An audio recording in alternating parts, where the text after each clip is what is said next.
মধ্য ইউরোপের দেশ চেক প্রজাতন্ত্রের আকাশে ভেসে বেড়াচ্ছে রং বেরঙের বেলুন। দেশটির রাদেক ক্রালভ শহরে আয়োজন করা হয় হট এয়ার বেলুন উৎসব। আয়োজকরা জানান, চেক প্রজাতন্ত্রের ইতিহাসে এটি সবচেয়ে বড় বেলুন উৎসব।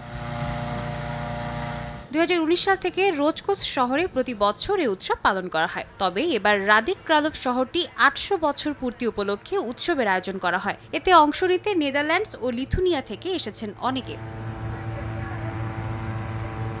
উৎসবে হট এয়ার বেলুন চালকরা তুলে ধরেন নিজেদের অনুভূতি। বলেন, এর মাধ্যমে প্রকৃতির কাছাকাছি যাওয়া যায়। বেলুন চালানো সত্যি দারুণ এক অভিজ্ঞতা, কারণ এর মাধ্যমে প্রকৃতির সঙ্গে সরাসরি সংযোগ ঘটে। এটি মনকে নতুন করে উজ্জীবিত করে এবং ভিন্নভাবে বিশ্রামের অনুভূতি দেয়। বেলুনে চড়ে শহরের চারপাশ দেখতে পেরে আনন্দিত অংশগ্রহণকারীরা হাত নাড়িয়ে আশপাশের মানুষের সাথে ভাগ করে নেন আনন্দের মুহূর্ত। সাদিয়া তাসনিম, সময় সংবাদ।